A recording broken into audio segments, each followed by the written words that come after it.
Yeah. Welcome back to White Board Banter. This is, what episode is this? How many? Episode 9. Episode 9. 9? 8 episodes in. It's been a while. We've been doing this for 9 episodes? Golly, bro.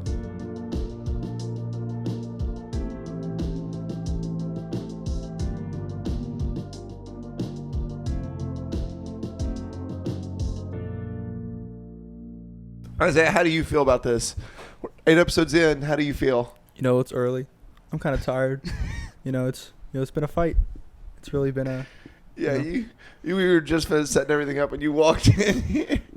Yeah. No, it's been good though. It's been good. It's been a learning experience. A lot of it's interesting sitting down having to have a conversation that's not recorded. So, 8 episodes in, if you had to have a favorite moment so far, what would it be? You know, all of our episodes are great, but our shorts, those are awesome. Honestly, okay? yes. Those are stinking fantastic. They're popping off more than ever. If you haven't checked them out yet, I think we got a lot of views. I don't know how many views, but we got a lot of views. So many views. It's all ridiculous. of So them. many views. Okay. So many. So much money. So much. We're rich. Look at that. Look at your jacket. Look dude. I'm never worn that dripped before. out right now. Literally dripping, cold with ice. Dude, all of us are wearing shoes inside. That's how you know we have money. Boom. That is the standard. Exactly. So, fellas, I got a question. So today is April Fool's Day. So, what was or is the greatest prank you've ever pulled on somebody? Starting with Jack. Starting with me. Start with you. So, I think it's about 7 years ago now. I started this tradition. Wow. Yeah, tradition with my brother where I pranked him every single Christmas for each year. But it started with a genuine prank. It was I put a little box that I'll tell you the contents of it in just a second. A little box, and I wrapped it over and over again, just enough to where it was like the size of probably a ball about yay big. Okay. Oh, I like where this is going. So he unwraps it. Gets through the duct tape, gets through the saran wrap, gets through all these different boxes. It probably takes him about 20 minutes. My parents are watching. They don't know what's going on. They think I actually got my brother a present, right? Wrong. He finally gets to the end, and inside is a sheet of paper that says, LOL, get wrecked, right? And so that started a tradition. I'm like, this feeling feels great. This feeling is awesome. I want to prank my brother more often. And so every Christmas, I started this tradition of I'm going to have some kind of LOL get wrecked prank for him. So one year we went to my grandparents, and I gave them these different presents, right, that were from my grandparents. But when he opened them, it was just sheets of paper that said LOL get wrecked. So he's looking at his stack. He's like, man, I got more presents than everybody. Wrong. One of my favorites, though, I'll end with this for my pranks. One of my favorites was on Christmas Eve morning. There was one time where I took his phone and I changed my contact to the name of a girl that he really likes. And so you did not, you menace. So I texted him on Christmas Eve morning. I'm like, hey, buddy, this is so-and-so. I really need to talk to you. And so I had this conversation with him. I'm like, I really need to open up about something. I'm like, can we talk? Can you tell me how you feel? What's going on here? And then he opened up a little bit, not too much, because I think he was kind of caught in shock. And then I sent a picture of myself with the caption LOL get wrecked. And I remember I was in my room and he was in the living room, and I heard his phone hit the ground, and then he slowly walked towards my room, and I don't know, it was awesome. It's one of my proudest pranks. I don't even know what to say to that. That's awesome, dude. Yeah. Is your I think that's called trauma. I was about to say, do you still have a good relationship with your brother? Yeah. No, it's an ongoing thing. Actually, we had a truce for a year. I got him a certificate that says king of getting LOL get wrecked. That was his Christmas present one year. So he had a certificate, and as long as he had it up on his wall, he was free from it. He's all like, you got to put up for at least a year. So he did, and then he took it down, and then he got hit again. He got hit again. Golly, dude. That's awesome. Aiden, do you have any that you remember or know of? So I never really had opportunities to prank my family or prank my friends. I also just wasn't big into that. But the one that I always go back to, I go back to the classic, which is where if you have the sink and you got the little gun thing that like you turn on the faucet and then you pull that and it shoots water. You know what I'm talking about? No. Like, okay, so you have a sink in front of you and there's the faucet, but then there's a little like thing that you pull out. Yes. Okay, yes. Yeah, that. It's not a gun. You like pull it and it shoots water. Anyway, I found the gun thing and I wrapped a rubber band around it till it was always on, but you turn off the faucet. So the moment you turn on the faucet, it sprays them with water. Like that's like trick number 1 in the book. You know, and I did it to my mom and she just did not see it coming. So I'm sitting there in the kitchen and I see my mom come in and I think I like intentionally got some dishes dirty so that she would like have to go wash them and like use it. And so I'm sitting there and my mom's like, and she's like, what happened? And I'm just rolling like on the floor. And she's like, you did not. And I was like, yeah. If I think of some others, I'll let you know. But that's pretty much the only one that I can think of. Okay, solid. Isaiah? I grew up in a very different household than both of you, apparently. If I did that to my mom, that wouldn't be a good day. No. You had to have done something to your sisters, though. No. No? Not like thought out pranks. Just because, I mean, I went to boarding school and different things, so it wasn't like I was around all the time. I feel like you would be more of a prankster if you went to boarding school. Did you I prank, guess, but like the people our in boarding school was pretty, not super strict, but like it was hard to get your hands on things. So I couldn't go out and like buy presents and write stuff in it. Like I didn't have the funds, you know? Oh, okay. I had like the equivalent of like $20 to last me a month. Yeah, that's when you go outside, right? And you grab like a clump of dirt and you just throw it in someone's bed.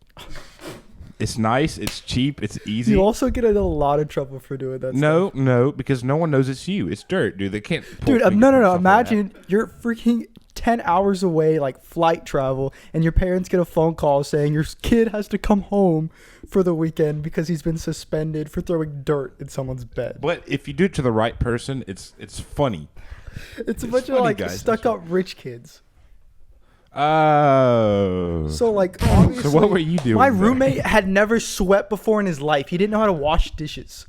Okay. So we had to clean our room, and he didn't know what to do. Really? Yeah. Dang. All right, so that's when you pulled the prank and you washed the dishes for him. That's reverse prank, Sure. but it's for the good of your roommate. That's called kindness.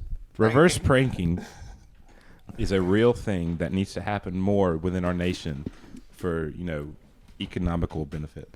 No, but like the closest thing I've ever done to a prank would probably be something along like just something stupid. You know, like in elementary school, and they're like, "Oh, there's a cockroach," and you're like, "Ah," and they're like made you like, "Ah." So Jack, you're clearly the prankster of the three of us. We are not really, but with our combined effort, what do you think would be the greatest prank ever? Or like what would make a really, really great prank? Like what are some constitutes? What are some Like cutting off a hand.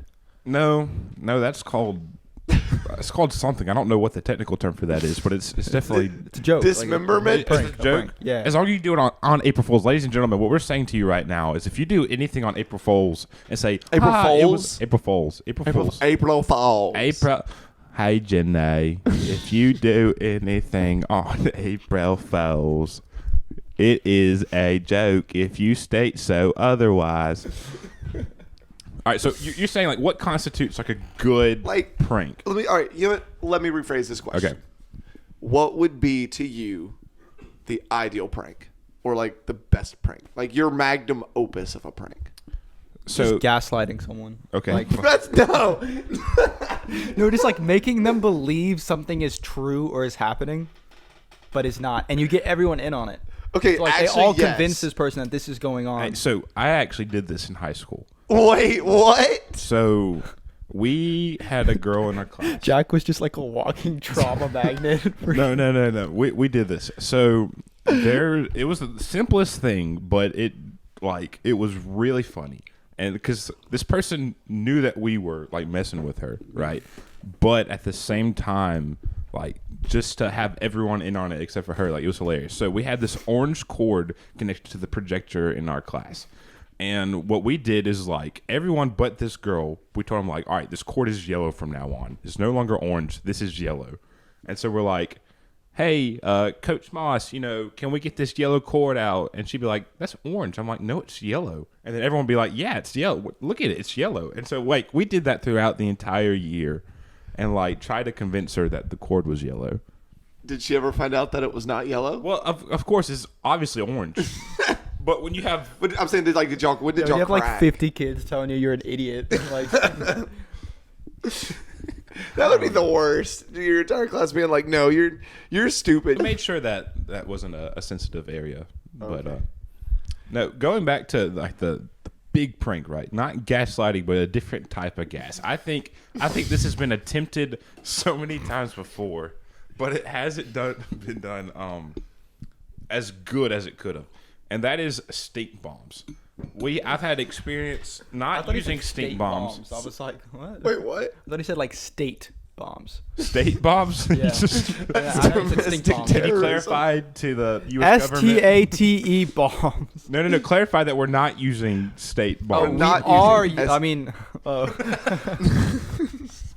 We are not using STATE bombs. We're using STINK bombs. No, we're not even using. Why are we stink spelling out bombs? state but not bombs? I think if we're gonna get in trouble for anything, it's the word bomb. Well, we're clearly saying bombs.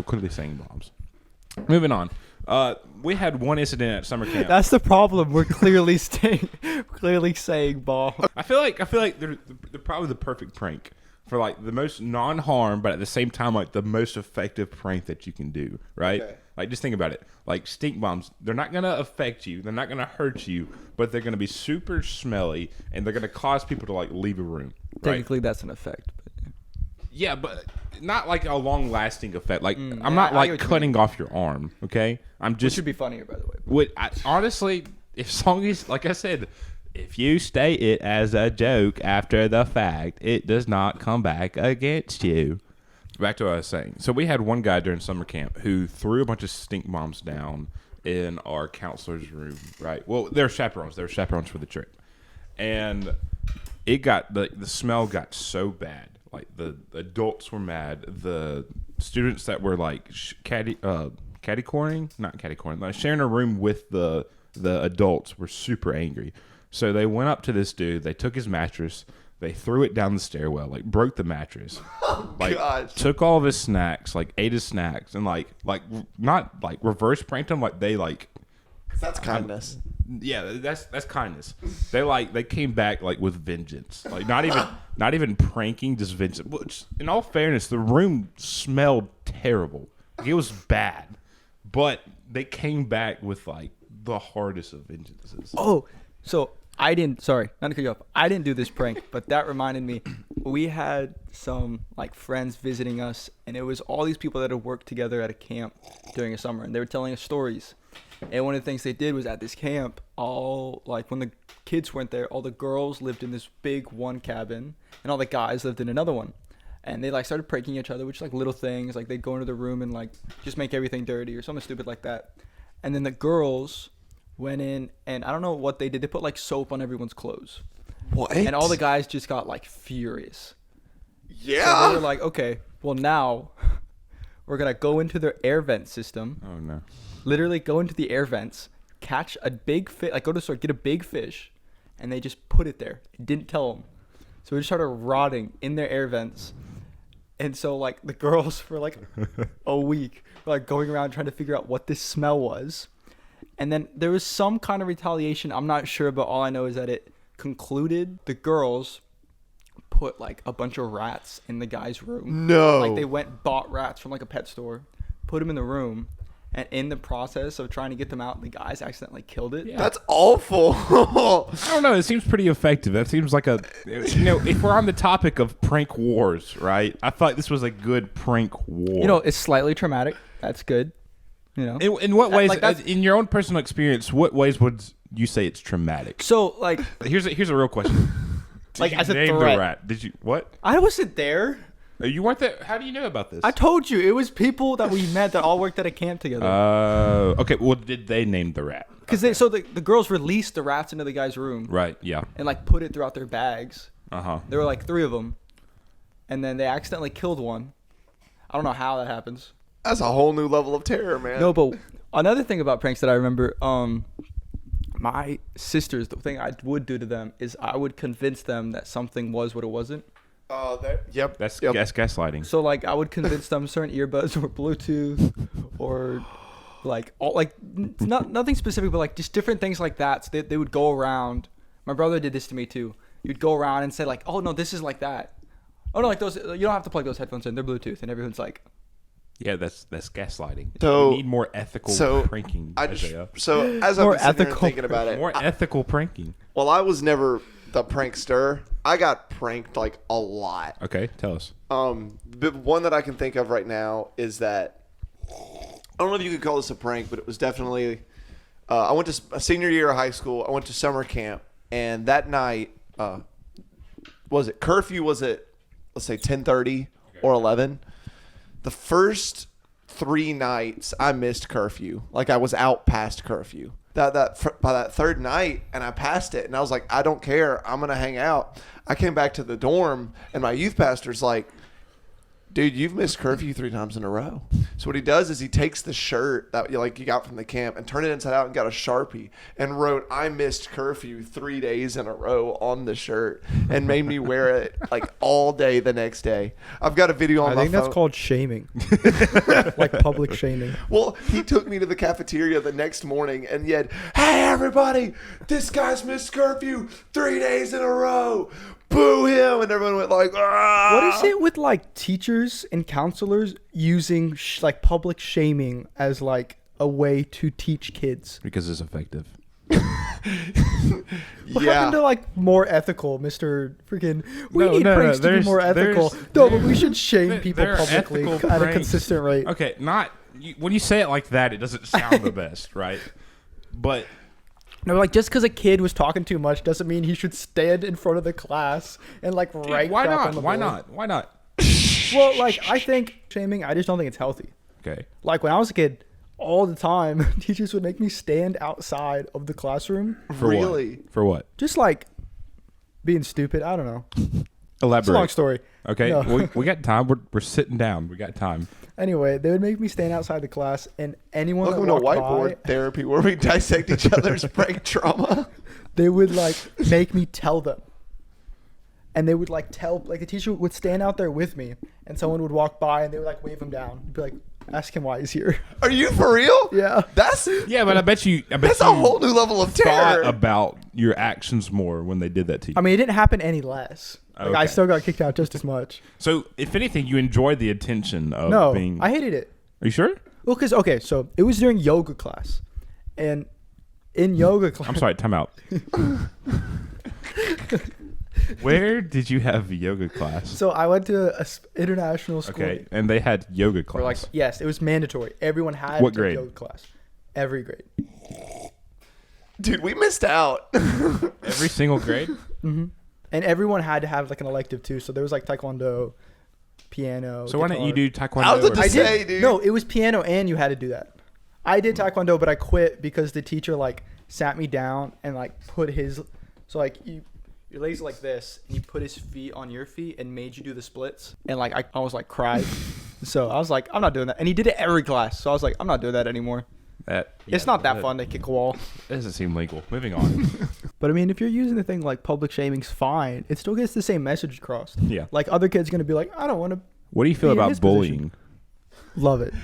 Actually, Oh No, wow! All right, obviously got that. not. Got that. I mean, bad. I don't For context, in this same school they did also hit people with newspapers Oh, and rulers.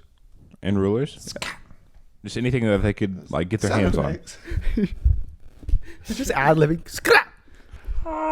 So one prank that I wanted to do, this will be on footage, so I don't know if I'll be able to do it or everyone pulled it. All right, in the during Christmas time, the dorms did like a you choose the lobby to like has the best Christmas decorations. Yeah. Since you work here in this dorm, I'll go ahead and let you know. I was gonna steal the Christmas tree. Why? Because it'd be funny.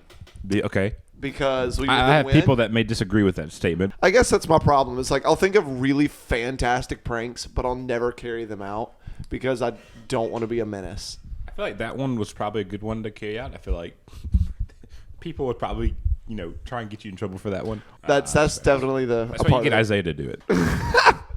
So in conclusion, how do we feel about pranks?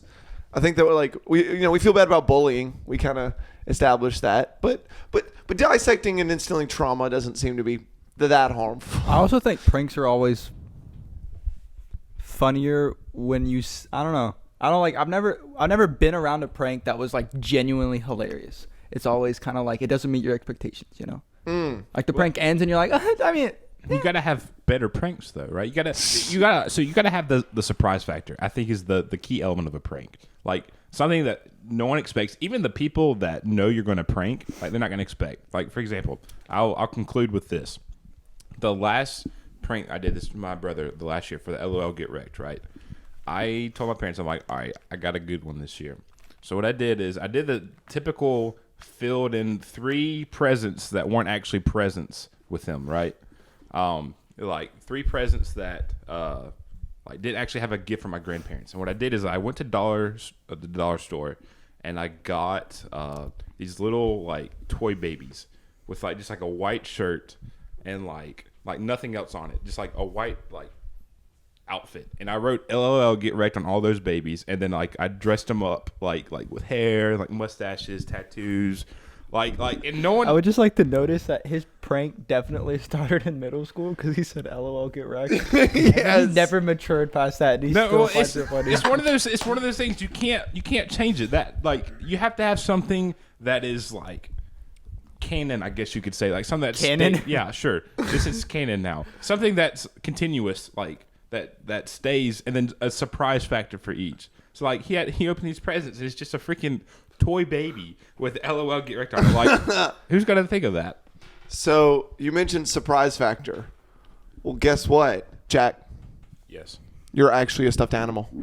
No, I'm not. What? I can't be a Jack, that's ridiculous, dude. Oh my gosh. This man. Anyway, thank you so much for watching White Board Banter. This is episode 9. I just can't not believe we've made it this far. Look at us. Look at us. Look at us. Yeah, man, I had such a good time this episode. I want to thank my mom. I want to thank my dad for birthing me, having me here. For conceiving him. Yeah, I'm a dog. That was pretty great. So that's pretty I think cool. that was the greatest prank of all time. Yep. I hope y'all have a wonderful rest of the week. And go prank people, but don't instill lifelong trauma. Instill short-term trauma that we can discuss here at the channel. I don't think there's a thing as short term. Have a good night. It was during yoga class. And in yoga class... I'm sorry, time out. Where did you have a yoga class?